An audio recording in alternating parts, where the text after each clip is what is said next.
नमस्कार, स्वागत है आपका। आप देख रहे हैं इंडिया बोल रहा है। मैं हूं आपके साथ विवेक शांडिल्य। अमेरिका ईरान के बीच तनाव गहराता जा रहा है। दोनों एक दूसरे के लिए खून के प्यासे बने हुए हैं और इस बीच ईरान से एक ऐसी खबर आ रही है जिसने पूरी दुनिया को चौंका दिया है। ईरान ने अमेरिकी राष्ट्रपति डोनाल्ड ट्रंप के खात्मे के लिए दुनिया भर में सुपारी का ऐलान कर दिया है। पेंटागन से आ रही खबरों ने पूरी दुनिया को हिलाकर रख दिया है। दावा है कि ईरान ने ट्रंप पर $54 मिलियन यानी 500 करोड़ रुपए की डेथ बाउंटी लगाई है। इस्राएली पीएम नेतन्याहू और सेंटकॉम कमांडर के सिर पर भी भारी भरकम इनाम की रकम रखी गई है। इस खतरनाक सुपारी के आदेश के बाद अमेरिका से लेकर इस्राएल तक खलबली मची हुई है। हालांकि अमेरिका को इस साजिश का अंदेशा है। ट्रंप ने खुद कई बार अपनी रैलियों में, प्रेस ब्रीफिंग्स में अपनी जान को खतरा बताया है और ईरान की साजिश का जिक्र किया है। और ट्रंप पर हमले भी हो चुके हैं, लेकिन इन हमलों में वो बाल बाल बचे हैं। लेकिन अब अपने सुप्रीम लीडर आयतोला अली खामेनेई के मौत के बदले के लिए ईरान चल रहा है वो चाल जो शायद आज तक आपने फिल्मों में देखी होगी। ईरान ने इंटरनेशनल सुपारी का ऐलान किया है, जिसमें डोनाल्ड ट्रंप के ऊपर इनाम की राशि रखी गई है।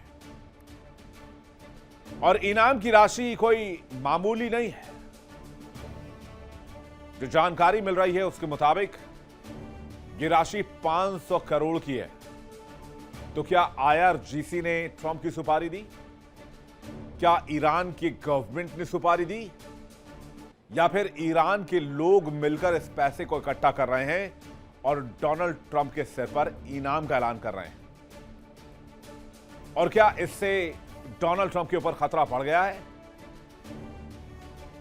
जानेंगे आज की इस खबर में। डिटेल आपको बताएंगे। दुनिया भर के मेहमानों के साथ चर्चा भी करेंगे कि ईरान के इस कदम से क्या बदलने वाला है मिडिल ईस्ट में। 28 फरवरी 2026 जिस दिन अमेरिका इजराइल ने मिलकर ईरान पर हमला शुरू किया और ईरान और दुनिया के शिया कम्युनिटी के नेता आयतोला अली खामेनेई को मार दिया, उसी दिन आईआरजीसी ने कसम खाई कि खून का बदला खून, मौत का बदला मौत और सुप्रीम लीडर का बदला सुप्रीम लीडर से। आईआरजीसी के कसम के मायने यह है कि आईआरजीसी सिर्फ डोनाल्ड ट्रंप का सिर चाहता है और इसलिए ईरान दबी जुबान में पर्दे के पीछे से अमेरिकी राष्ट्रपति डोनाल्ड ट्रंप के सिर पर इनाम रख रहा है। पेंटागन से लेकर व्हाइट हाउस तक इस खबर से हड़कंप है। खबर ही ऐसी है जिसने दुनिया के सबसे सुरक्षित समझे जाने वाले नेताओं की रातों की नींद उड़ा दी है।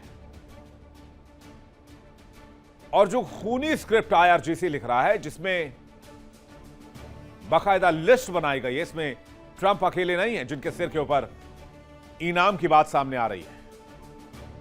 ईरान की सुपारी लिस्ट में इजराइल के प्रधानमंत्री बेंजामिन नेतन्याहू, अमेरिकी सेंट्रल कमांड यानी सेंटकॉम के कमांडर, इजरायली डिफेंस फोर्स के चीफ, इजराइल के रक्षा मंत्री और यहां तक कि मोसाद और सीआईए के ऑफिसर्स के नाम भी हैं। ईरान के एक बहुत खतरनाक प्लान के बारे में खुलासा हुआ है। खबर है कि ईरान ने अमेरिकी राष्ट्रपति डोनाल्ड ट्रंप की हत्या के लिए 500 करोड़ की सुपारी का ऐलान किया है। $54 मिलियन इनाम देने की बात कही है। ईरानी सांसदों ने एक नया खतरनाक बिल तैयार किया है। ट्रंप को रास्ते से हटाने के लिए सरकारी कानून का ड्राफ्ट तैयार है। इस्लामिक रिपब्लिक के सैन्य और सुरक्षा बलों ने जवाबी कार्रवाई का नाम दिया। ईरान इंटरनेशनल की रिपोर्ट्स में खौफनाक प्लानिंग का पर्दाफाश हुआ।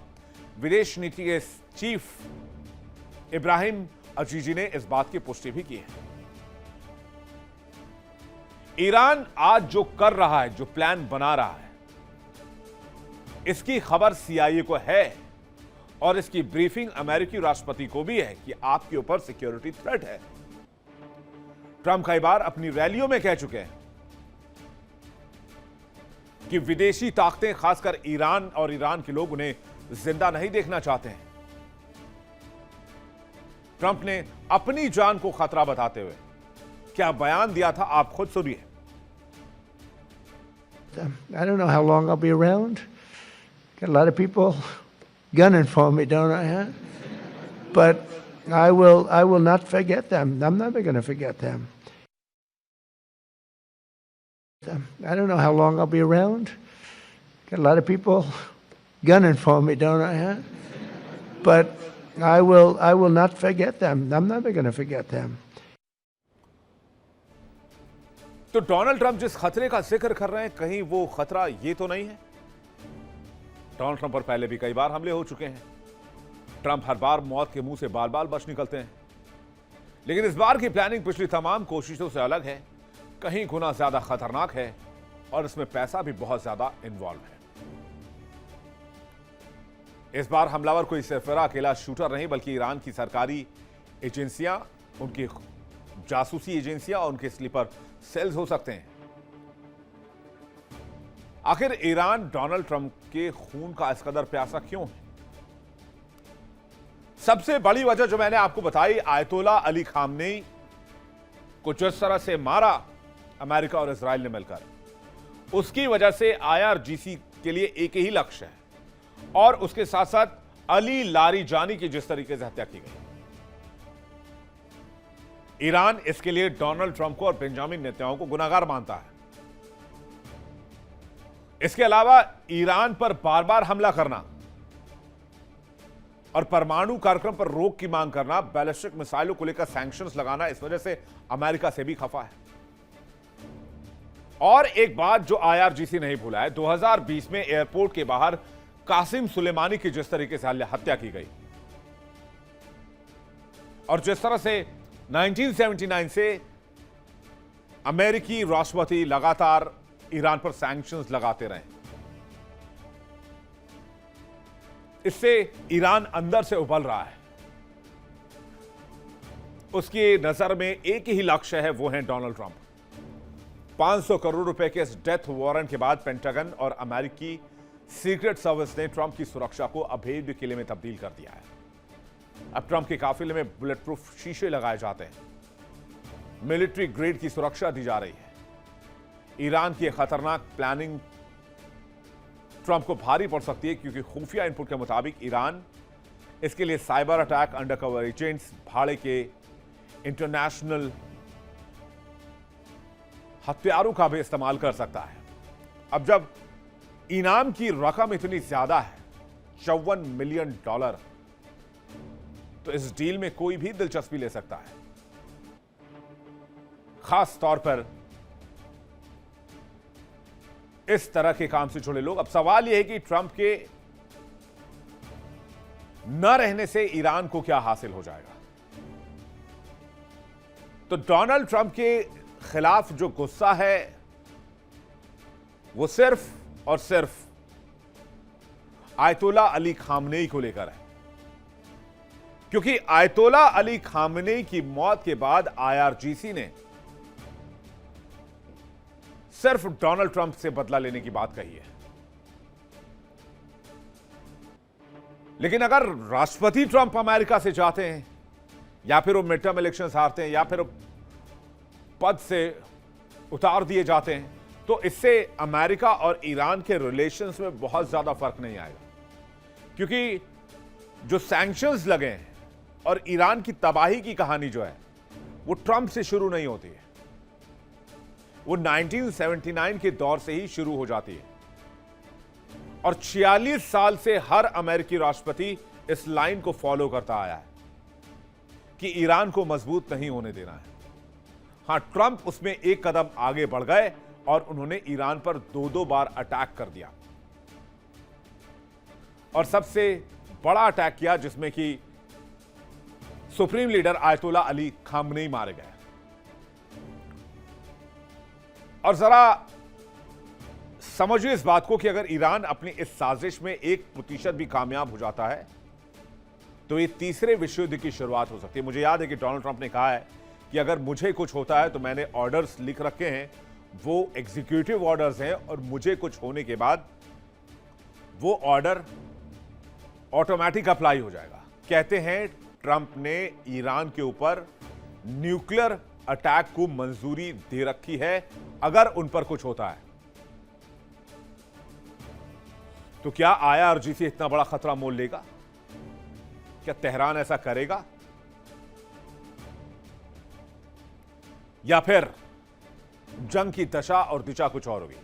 बातचीत करने के लिए लेफ्टिनेंट जनरल संजय कुलकर्णी हमारे साथ जुड़ रहे हैं, रक्षा विशेषज्ञ हैं।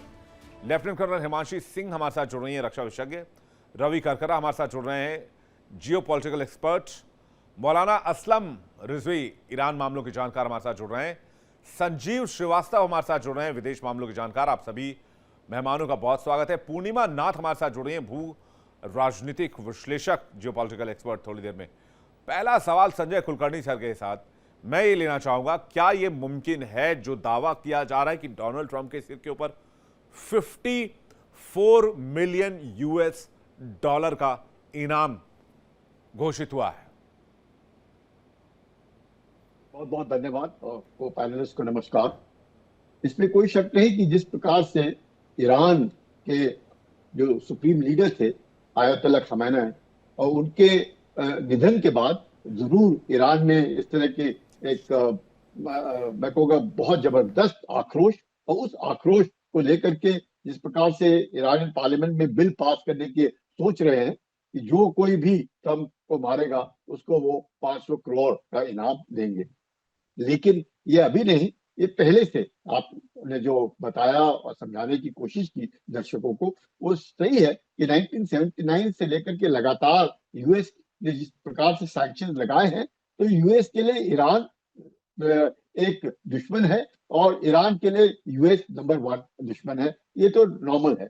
लेकिन इससे पहले भी आसिफ मर्चेंट एक मनुष्य है जिसको आईआरजीसी ने यूएस में भेजा था, खासकर ट्रंप बाइडेन को मारने के लिए, और उनके जो स्पीकर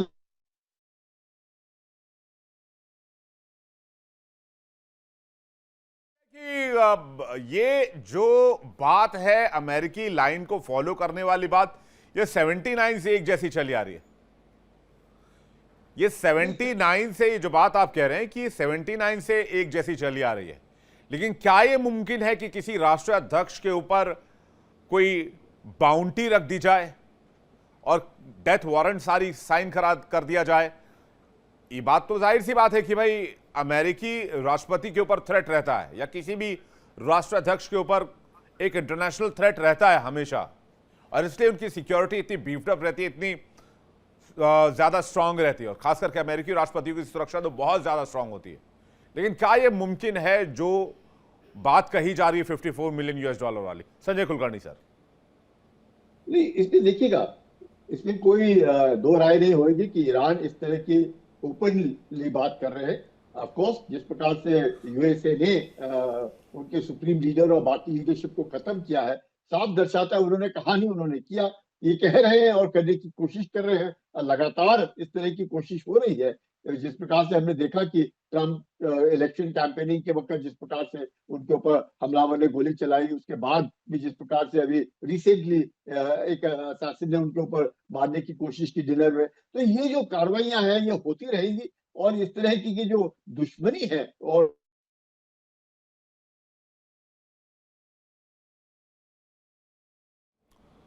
सर आपकी आवाज रुक रुक कर आ रही है। मैं ये बात थोड़ा रिजवी साहब से, असलम रिजवी साहब से समझ लूं, क्योंकि ईरानी मामलों के जानकार है। संजीव श्रीवास्तव इस वक्त हमारे साथ जुड़ गए हैं, पूर्णिमा नाथ यूएसए से लाइव हमारे साथ जुड़ गई हैं।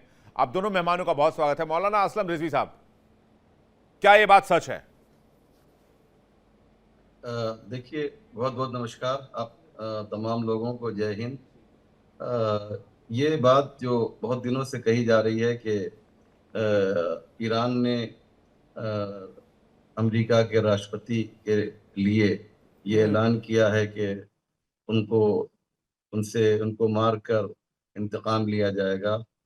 किसी बहुत मोतबर ज़राए से जो इसकी पुष्टि अभी तक नहीं हो पाई है, लेकिन जो सच्चाई है वो ये है कि आम ईरानियों में ये गम व गुस्सा है क्योंकि उनके जो सबसे बड़े महबूब और प्यारे लीडर थे अयतुल्ला सैयद अली खामनाई, उनको चूंकि शहीद किया गया है, तो आप अगर आप देखेंगे ईरान के वीडियोस वगैरह जो आपके पास आ रहे हैं, उनके जो नारे हैं, उन नारों में एक नारा ये भी है कि इंतकाम इंतकाम। अरबी और उर्दू और फारसी में, तीनों में इंतकाम रिवेंज को कहते हैं। तो इंतकाम के लिए वहाँ पर काफ़ी ज़्यादा ईरानियों में गम और गुस्सा है। और हुकूमत भी खुलकर ये नहीं कह रही है कि साहब नहीं, ये जाने दीजिए, इस विषय पर आपको कोई बहस नहीं करना है, क्योंकि उन उन वो खामोश हैं, वहाँ के जो नेता हैं। इसलिए ऐसा मैसेज जा रहा है कि ईरान उनसे इंतकाम लेना चाहता है। देखिए, डोनाल्ड ट्रंप को या अमेरिकी राष्ट्रपति को मारना IRGC के लिए इम्पॉसिबल है, बहुत मुश्किल काम है। जैसा कि विवेक भाई आपने खुद ही अभी ये कहा कि जो उनकी सुरक्षा के लिए जो चीज़ें अवेलेबल हैं, शायद पूरी दुनिया में किसी भी राष्ट्रपति के लिए नहीं है। लिहाजा इसे जो है बहुत ज़्यादा मेरे हिसाब से साइकोलॉजिकल वार आप कह सकते हैं। और डोनाल्ड साइकोलॉजिकल ट्रंप ने वॉर कह सकते हैं, ये एक इंपॉर्टेंट पॉइंट आपने दिया। एक साइकोलॉजिकल वॉर हो सकता है, लेकिन क्या जी। ऐसा, पूर्णिमा जी, क्या ऐसा मुमकिन है? एक इंटरनेशनल बाउंटी की जो बात की जा रही है। Much for having me. जय हिंद। पहली बात तो ये है जय कि मैम। ये जो अच्छा ऐसा पहली बात तो ये है कि सर ये जो प्रोपेगेंडा है, मेरे ख्याल से वो कासिम सुलेमानी को जो मारा गया था back in 2020 first term of president Trump, तब से चल रहा है। क्योंकि कासिम सुलेमानी एक जाने माने उनके मिलिट्री लीडर भी थे और काफ़ी इंटेलिजेंट थे वो। उनको जो हटाया गया उसके बाद ये शुरू हो चुका था। लेकिन it's impossible because it's not a state lead, कोई गारंटी उसमें कोई नहीं है। At the end of the day आपको पता है कि अभी खमैनी को हटाने के बाद ये बात फिर से सामने आई है। But at the end of the day मैं इसको मानती हूँ कि लोगों का गुस्सा ज़रूर है, बट स्टेट का कोई पॉलिसी है, इसमें कोई कंफर्मेशन है नहीं। It's basically psychological and propaganda war मेरे हिसाब से। But at the end of the day आपको याद है इस प्रोपेगेंडा को यूज़ करके यूनाइटेड स्टेट्स भी बहुत कुछ कर सकता है। क्योंकि आपको याद है सिर्फ ईरान पे नहीं है, उससे पहले आपकी सद्दाम हुसैन को हटाया गया था WMD की यूज़ करके, लीबिया की गद्दाफ़ी को हटाया गया था। लेकिन गद्दाफ़ी की बात अगर करेंगे, उनको डिक्टेटर कहा गया था, लेकिन उनके समय में लीबिया में हाल कितना था, कैसा था? वो लिटरली गवर्नमेंट यूज़ कर गोल्ड यूज़ कर रहे थे, उनको करेंसी की भी बात करी थी। तो यूनाइटेड अफ्रीका का जो एक नारा चल रहा था तब, तो यूनाइटेड स्टेट्स को उसके बारे में डर लग रहा था, तो इसीलिए गद्दाफ़ी को हटाया गया था। तो this is not a new thing for me. ये कोई प्रोपेगेंडा हो सकता है, जैसे कि यूनाइटेड स्टेट्स इसको यूज़ भी कर सकते हैं in order to even target Iran. तो उसको रिवर्स एक प्रोपेगेंडा हो सकता है जी, एक प्रोपेगेंडा हो सकता है, साइकोलॉजिकल वॉर हो सकता है। देखिए इंडिया डेली 24/7 अब आपकी स्मार्ट टीवी पर। इंडिया डेली मौजूद है सभी डिजिटल प्लेटफॉर्म पर लाइव और लगातार। इंडिया डेली 24/7 हर दिन राष्ट्र को समर्पित।